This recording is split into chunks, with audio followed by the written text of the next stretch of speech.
Queridos amigos, queridas amigas, sejam muito bem-vindos. Service Podcast. Nós estávamos aí com uma interrupção momentânea da nossa atividade. Valdeni está aqui com a gente, né, Valdeni? Estava aí com alguma limitação de saúde natural, né, desse tempo mais frio. Pois é. Mas estamos já retornando aí. Então, queria convidar você, nosso querido amigo aí, que sempre nos acompanha na atividade, que leia a Revista Espírita 1858. Hoje, em especial, nós estamos em setembro de 1858. Está aqui a Revista Espírita para você que está em casa. E nós estamos aqui com o artigo Problemas Morais, Suicídio por Amor. E nesse elemento aqui em especial, Valdeni, a gente tem um caso relacionado à pessoa que retirou a própria vida, mas em razões de questões sentimentais.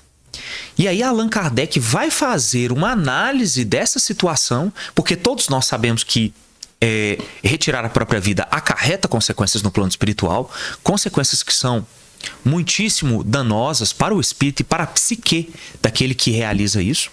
Mas Allan Kardec vai fazer uma análise disso aqui, porque nesse caso aqui em específico nos parece haver uma atenuante. Vou fazer a leitura e a gente vai comentando. Perfeito. Bom, para quem está em casa, né, vai acompanhando com a gente aí. Há 7 ou 8 meses, Luiz A., sapateiro, namorava a jovem Vitoriana, pespontadeira de botinas, com a qual devia casar-se brevemente, porque os proclamos estavam publicados. Estando as coisas nesse ponto, os jovens se consideravam como que unidos definitivamente, e como medida de economia, o sapateiro vinha fazendo refeições na casa da noiva. Então estava tudo arranjado, eles eram pessoas simples do ponto de vista financeiro e já estavam com tudo arrumado para o casamento. Tendo vindo então a quarta-feira, como de costume, cear na casa da pespontadeira, sobreveio uma discussão fútil. E as coisas ficaram meio obstinadas e chegaram a um ponto que o rapaz, que era o noivo, deixou a mesa e jurou não mais voltar. Ou seja, ficou de mal. Entretanto, no dia seguinte, o sapateiro, muito confuso, se rendeu e pediu perdão. Voltou lá na casa da moça e solicitou. Disse que a noite é boa conselheira, mas a operária, talvez prejulgando, depois daquela cena de véspera, né, o que poderia acontecer, quando não mais houvesse tempo para se desdizer as coisas, recusou a conciliação. E nem mesmo protesto, nem lágrima, nem desespero venceram ela.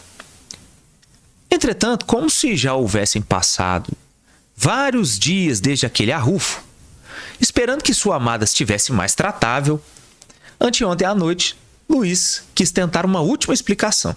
Chegou, bateu na porta, de modo a dar de conhecer, mas ela nem mesmo abriu. Nova súplica do pobre abandonado, novos protestos, mas nada demoveu a eleita implacável. Então, adeus, ó malvada, exclamou o pobre rapaz. Adeus para sempre. Procura um marido que te queira tanto quanto eu. E ao mesmo tempo que a moça escutou também um gemido meio que abafado, depois do ruído de um corpo que caía escorregando ao longo da porta, e depois disso um silêncio. Então ela pensou que Luiz se houvesse sentado à soleira da porta e prometeu a si mesmo que não colocaria o pé ali fora. Decorrido um quarto de hora, um dos inquilinos passou no pátio com uma luz e soltou uma exclamação pedindo socorro. Oh, meu Deus! E logo todos chegaram àquele local. Abrindo também a sua porta, a senhorita Vitorina soltou um grito de horror e percebeu que ali no chão estava o corpo de seu noivo, pálido e inanimado. Todos se apressaram em prestar o auxílio e procurar o médico, mas foi inútil, porque ele já tinha deixado de existir naquele corpo. O infeliz havia enterrado no próprio peito a faca de sapateiro e o ferro ficou na ferida. Esse fato encontramos em Le Cycler, em 7 de abril, que nos despertou a ideia de dirigir a um espírito superior as perguntas sobre a consequência moral desse ato. E ei-las aqui, nas respectivas respostas dadas pelo espírito de São Luís na sessão da sociedade, no dia 10 de agosto de 58. Antes da gente entrar nisso aqui, eu queria que a gente comentasse esse ato aqui. Né? A gente vê que existe uma dureza de coração dos dois lados, não é isso, Valdani? Pois é. Ou uma imaturidade também, né? Ingenuidade, quem sabe? Ingenuidade, maturidade. E orgulho, né? Orgulho, porque para se fazer um ato deslocado desse, no intuito de feri-la, simplesmente feri-la, né? Sim. Não tem outro motivo. Então é uma birra, um algo, protesto que está sendo feito com a própria vida. É uma coisa muito insana. É um relacionamento muito de gente que é muito infantil. Exato. Quase que crianças. É isso que a gente consegue ver aqui. Né? O que vai pesar a favor dele. Sim. Porque não foi um ato premeditado.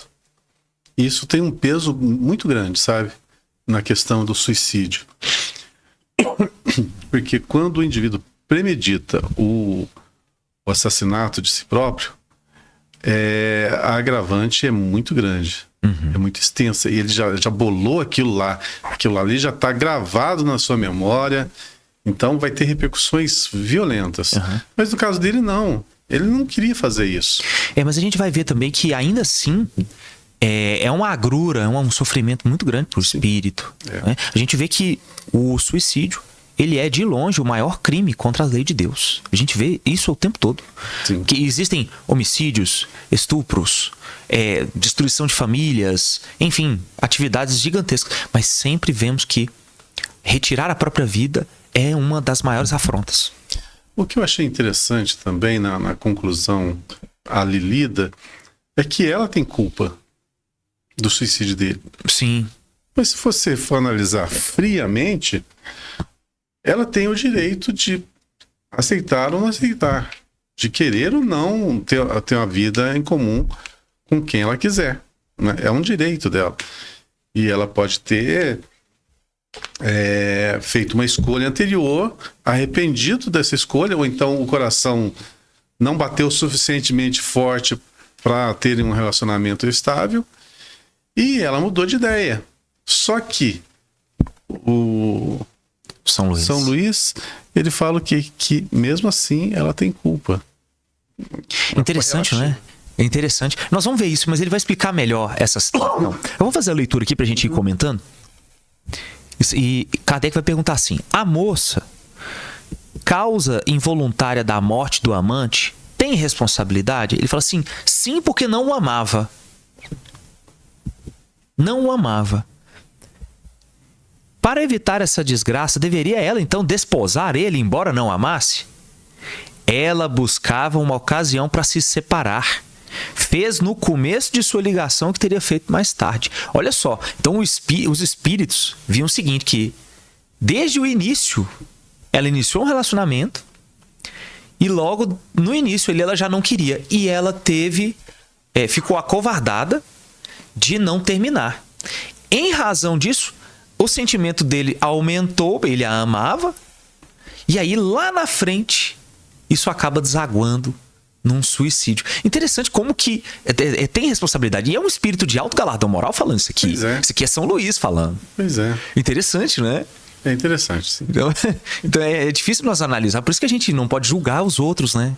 Olha só. Vamos analisar a nossa vida comum nos tempos atuais. Você ali com 18 anos de idade, 20 anos de idade, você vai conhecer pessoas, vai se envolver com pessoas, vai começar um relacionamento. Nesse é o período de namoro, né? E pode ser que não tenha afinidade. Se você termine e o outro, ao contrário de você, se apaixona loucamente. Então você tem responsabilidade por isso também? Então é uma coisa para se pensar. Porque é uma coisa muito comum nos dias atuais você ter N relacionamentos até você achar a pessoa adequada. Né? É comum, né? E o que a gente enxerga aqui é que o espírito de São Luís analisa especificamente o que ela sentia. Então ele faz uma análise de longa manos aqui. Né? Então ele faz uma análise longa Desde que qual era a intenção dela. Porque a falta de verdade dela, desde o início, acabou resultando numa conclusão que foi desastrosa. É isso que aconteceu.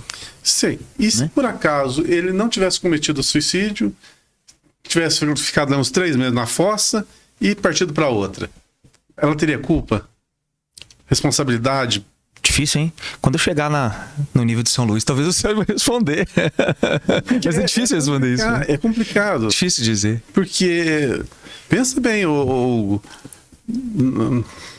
na história, assim, das pessoas que nós conhecemos, que nós convivemos, que tem a mesma faixa etária nossa ou inferior, já viveram romances e mais romances. Sim.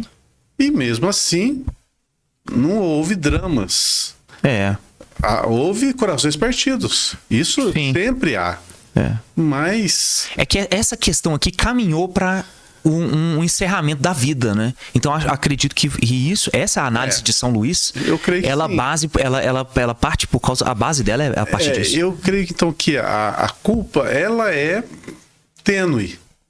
É o que nós vamos enxergar aqui. Porque ele vai perguntar de culpabilidade. Ele vai dizer assim: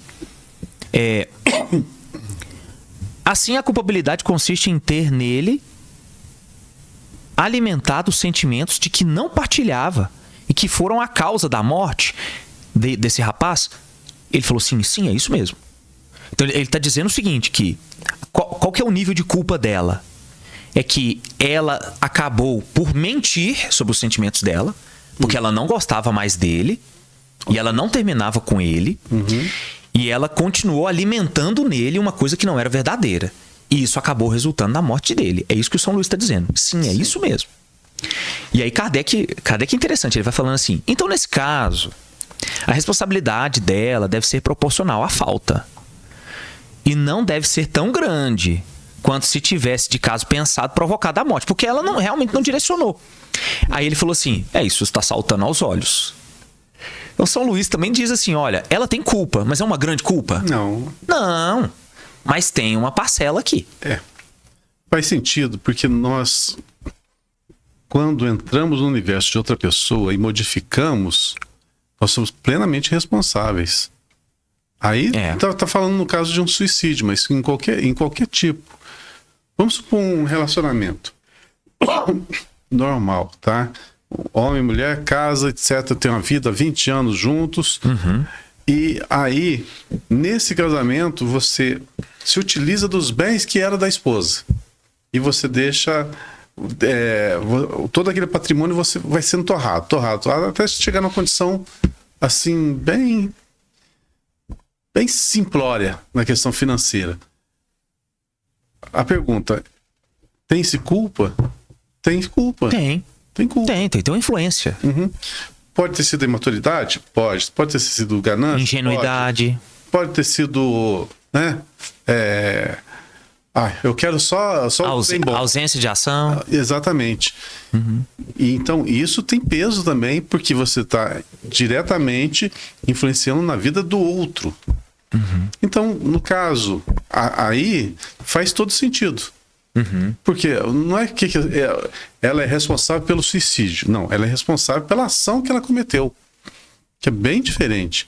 Então, tudo que você faz pro outro, você tem que retificar. Você lesou alguém, seja no que for, a lei diz que você tem que retificar.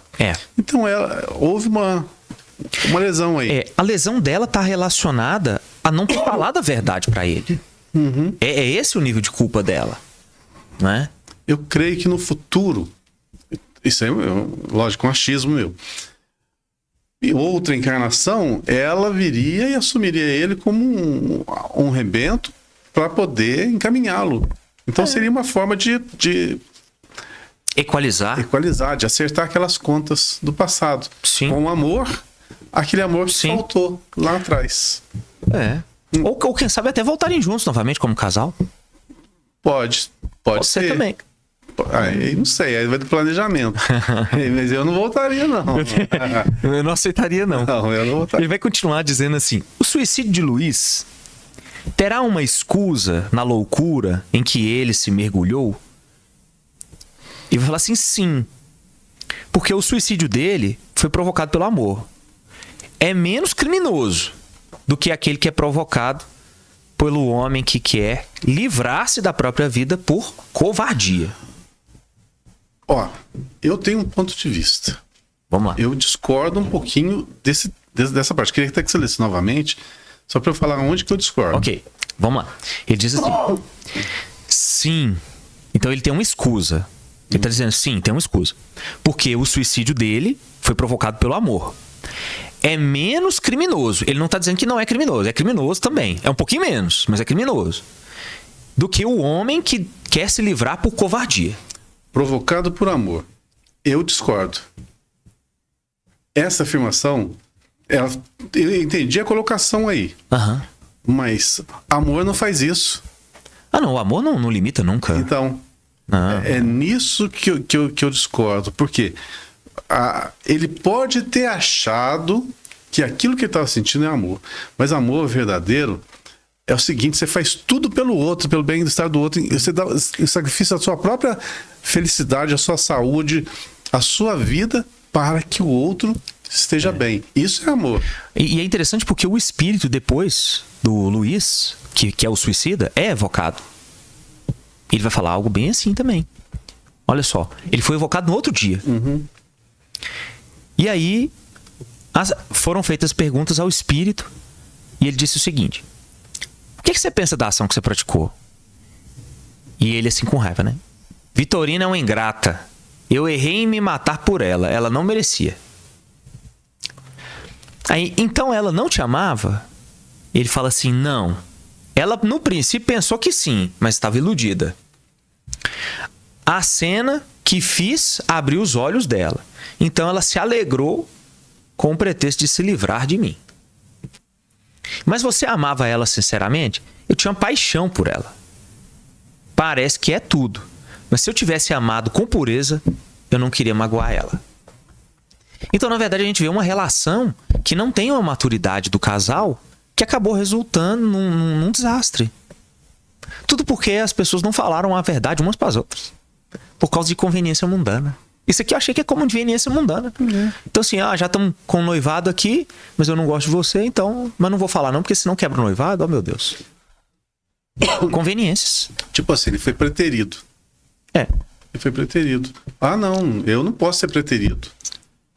Orgulho. É orgulho puro. Então, orgulho. Se eu não posso ser feliz do jeito que eu estipulei, você também não vai ser.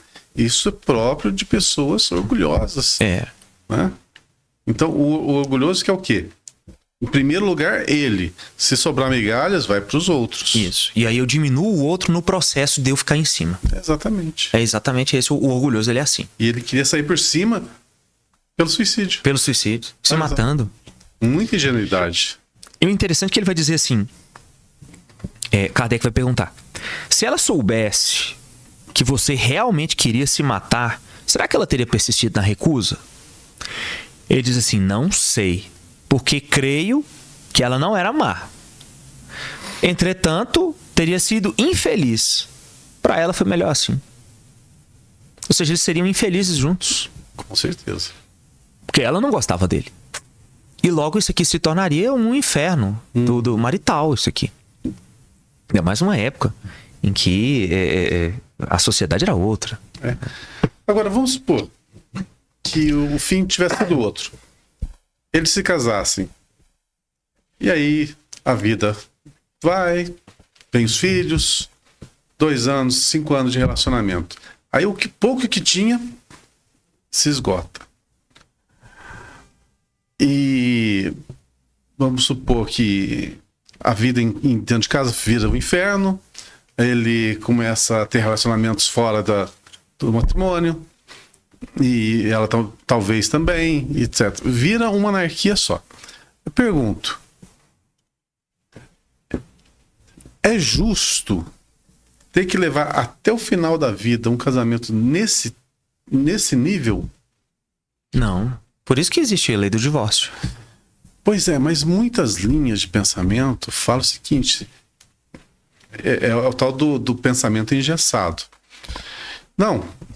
Se estão juntos, iniciaram, tem que ir até o final. Tipo assim, o que Deus uniu, o homem não separa, né? Mas eu não vejo as coisas dessa maneira. Eu não sei porque você vai ter que perder uma existência inteira, que é preciosíssima, vivendo dentro do inferno. Com alguém que não partilha do seu pensamento, das suas coisas. Vai ser infeliz aqui e infeliz os rebentos. Todo mundo infeliz. Por quê? Porque Deus uniu e o homem não separa. Esse tipo de pensamento, eu acho que deve ser adaptado. Deve ser modificado. É porque as pessoas fizeram uma interpretação errônea dessa passagem, né? Porque o que Deus uniu e o homem não separa é o amor verdadeiro. Porque, por exemplo, os espíritos puros, que se amam verdadeiramente, isso aí não tem jeito de separar. Exatamente. E esse amor, mas é o amor puro. O amor que está profundamente baseado na lei do amor de Deus. Mas os espíritas têm o jeito de falar, de pensar, de que há um planejamento reencarnatório anterior e que deve ser seguido à risca até o final da vida. Sendo que a vida nossa, do começo ao fim, é feita de escolhas constantes. E cada escolha modifica o caminho. Isso é o livre-arbítrio nosso. Sim. Agora não, você vai ter que vir, você escolheu o mal, talvez o planejamento reencarnatório nem seja ter ficado com essa mulher. Eles conheceram, se apaixonaram assim mais ou menos, a atração física, que é muito comum, e achava que era um amor. Mas, na realidade, pode até ser que no planejamento reencarnatório fosse outra pessoa. Eles iam se encontrar não aos 18 anos de idade, mas aos 22 anos de idade, por exemplo. Só que anteciparam e mudaram. Então, o que se pensa é que essa escolha foi traçada no plano espiritual e deve ser seguida à risca. Até o Divaldo fala um pouco de casos assim semelhantes, né? E o Divaldo tinha uma linha de pensamento também bem próxima a essa que eu falei. Se você começou o negócio, tem que levar até o fim. Eu já assisti a palestra dele falando sobre isso, mas eu fico meio assim, poxa vida, as coisas não podem ser engessadas, a vida nossa não é engessada. E cada vez que você engessa uma coisa, parece que você se tolhe, você se apequena. Quer dizer, o seu universo diminui e você não tem condições de alçar outros, ou de fazer escolhas melhores. Então, poxa, eu entendo que tudo que nós fazemos para o semelhante, seja do que for, num relacionamento, ou de pai para filho, ou entre amigos, ou conhecidos, se você influencia na vida de alguém, você é plenamente responsável. Concordo plenamente com isso.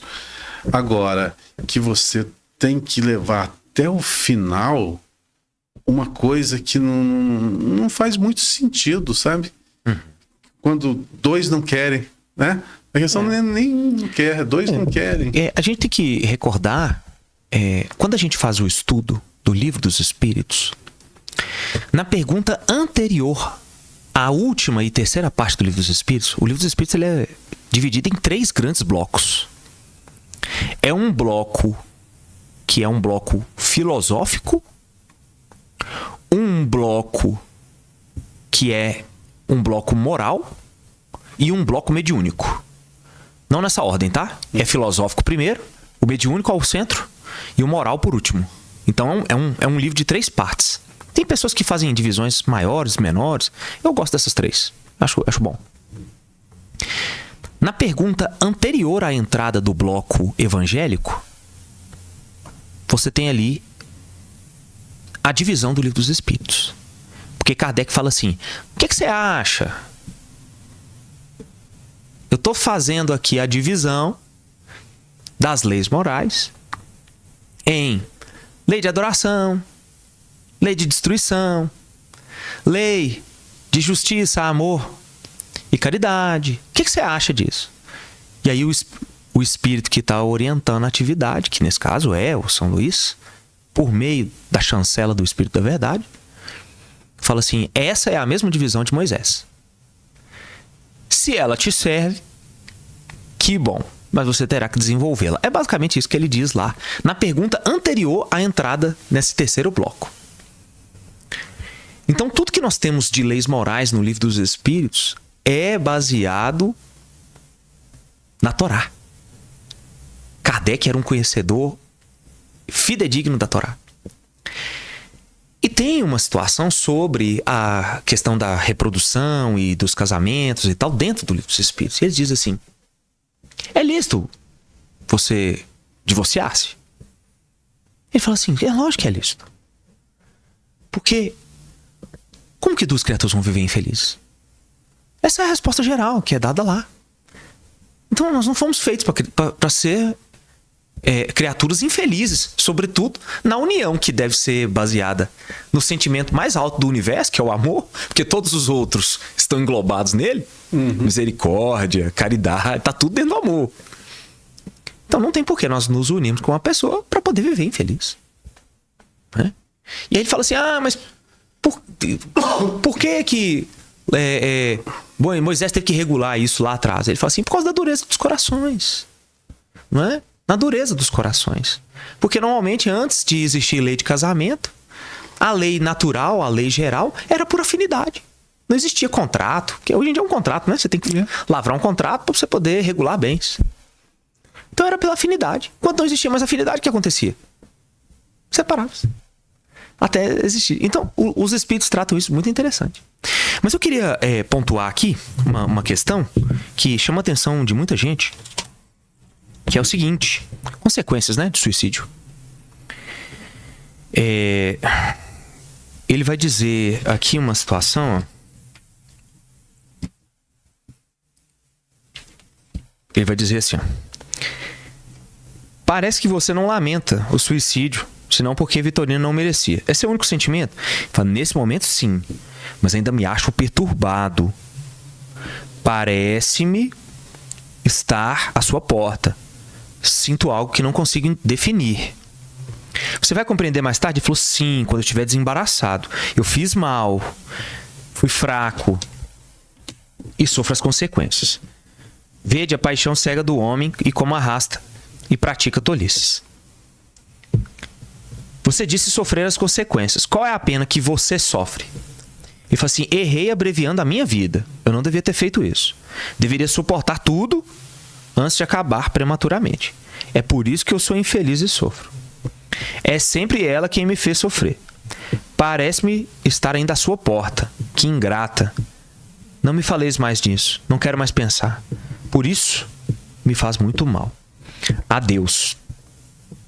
E é interessante que ele comente isso aqui, Valdenir. Eu queria que a gente comentasse também. Ele acaba não falando aqui do que o espírito sente nessa questão. Eu queria que você falasse da nossa experiência mediúnica aqui, da casa, sobretudo no tratamento de suicidas.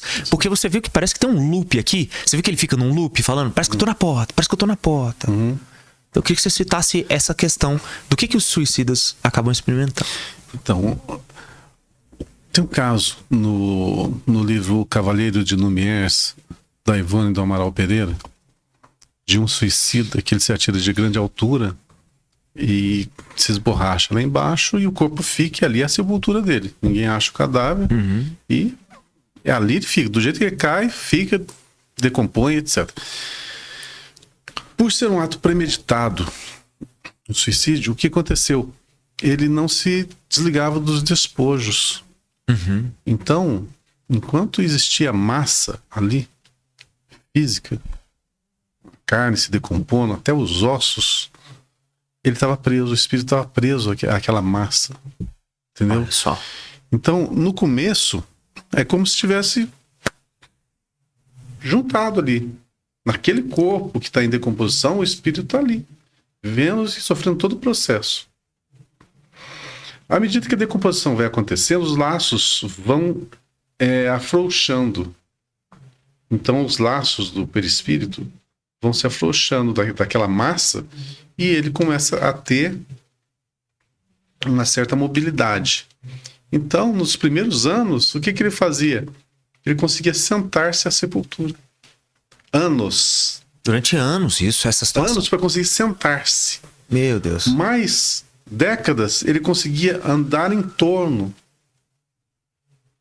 até que todo o processo de decomposição aconteceu. Na realidade, não é a decomposição. É o tempo de vida, não é? A desintegração do fluido vital. É o tempo de vida que ele deveria executar a atividade. Que é o fluido vital. O fluido vital que vai fazer com que o perispírito fique ali amalgamado ainda naquela massa. Entendeu? Então é o fluido vital que vai dar aquela sensação. Como é tudo mental, ele fica preso, imantado aquilo lá. Mas à medida que vai se decompondo, o tempo vai passando, a liberdade vai se dando, até que a libertação se torna total. Aí ele consegue sair dali. Mas isso foi, se eu não me engano, levou 40 anos. Olha só. Se não me engano. Foi um espaço de tempo muito grande. E sentindo as consequências da decomposição corpórea. Valdeni, e me traz o seguinte também. Esses espíritos não chegam em condições dementadas, não? Eles ficam perturbados. Fica dementado, não fica? No Céu e Inferno tem vários casos. De suicidas, né? E eles ficam em processo de loop. Tem um caso no Céu e Inferno de um indivíduo que salta de cima de uma torre. Ele era um marinheiro. Tinha um marinheiro também que parece que se joga de um penhasco também. Tá lá no Céu e Inferno. E ele fica vendo e revendo aquilo ali. Ele caindo, isso. Parece que ele tinha uma obrigação dentro do barco. O capitão dá uma ordem pra ele não concorda, pula do barco e foge. E pra não ser preso, ele acaba se jogando ali e tal. E ele fica naquele loop. Então, ele cai, esborracha lá e sobe de novo e cai de novo. E fica revendo. Isso é tudo mental. Tá? Ele tá vivendo aquele quadro. É como se estivesse sofrendo aquilo lá várias vezes. Mas é uma dor física? Não, não é uma dor física. Entendeu? A dor é moral. Sim. Mas é como se você estivesse vendo aquilo lá. É o pavor daquilo lá. Imagina se fosse dor física mesmo. Puxa vida. Seria lancinante. Não, complexo. Lancinante. Por exemplo, quando o espírito ainda está preso ao cadáver, está em decomposição, ele está sentindo a decomposição. Ele não está sentindo a dor. É o horror da decomposição. O horror dos vermes. Mas se for dor mesmo? O espírito não sente. Não, eu creio que não. Ou se foi um caso muito específico, né? Mas, então no caso dele aí, por que ele estava se vendo sempre à porta? Porque ele estava em processo de loop. Ele saía de lá, mas voltava para lá. A mente dele voltava ao quadro. Então essa perturbação que ele estava vivendo era justamente pelo ato praticado. Sim. Então, ele vai ter certa liberdade? Ele teve certa liberdade de ir atender a evocação. Provavelmente também porque havia a intervenção de um espírito superior de segunda ordem, como o espírito de São Luís, que possibilitou isso aqui, porque isso aqui não é um negócio simples. Não. Isso não é simples, não. Né? E tem outra coisa também. Por não ser um fato premeditado, vai ter atenuantes. Então, o quadro não vai ser tão intenso, tão grave. Então vai ter umas certas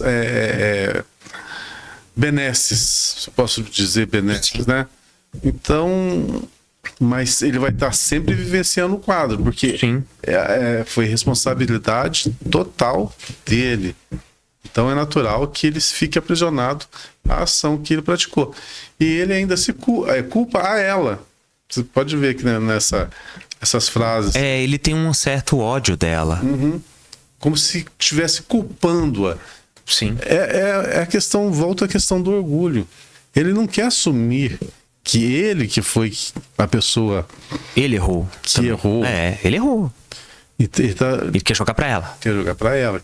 Ou diminuir a sua culpa, atribuindo a ela a responsabilidade do ato. Sim. Mas, na realidade, foi muito infantil o que ele fez. Muito infantil. Bom, acho que a gente vai encerrando por aqui. E no nosso próximo encontro, para quem está em casa, nós vamos falar do artigo de outubro de 58. Né? Já fiz o convite para o seu Gilberto, tá? Gilberto Laraia vai participar com a gente aqui. Espero que ele aceite o repto, né? Obviamente. Mas nós vamos falar de obsedados e subjugados. Um tema relacionado à situação de influências perniciosas do ponto de vista espiritual. Bom, Valdeni, a gente vai ficando por aqui. Como sempre, né? Nosso encontro é muito rápido. Daria para que nós comentássemos muito mais dessas atividades aqui da Revista Espírita.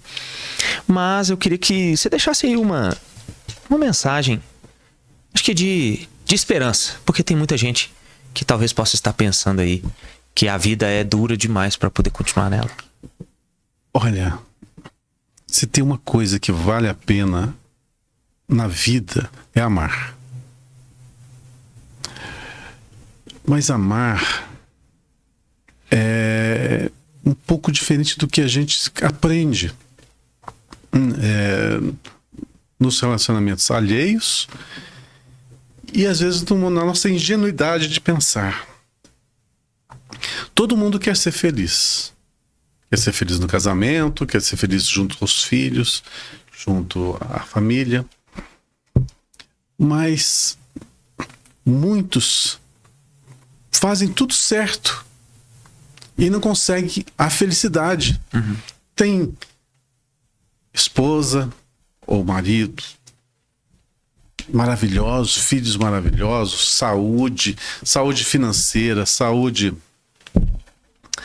física, mas não tem felicidade. Tem de tudo. O que almejou para a vida, carro, casa, um bom trabalho, um bom salário, e não são felizes. E aí tentam buscar a felicidade em tudo quanto é lugar. Aí começa a errar, né? Então a dica para ser feliz é o seguinte: você só vai ser feliz quando você aprender a amar.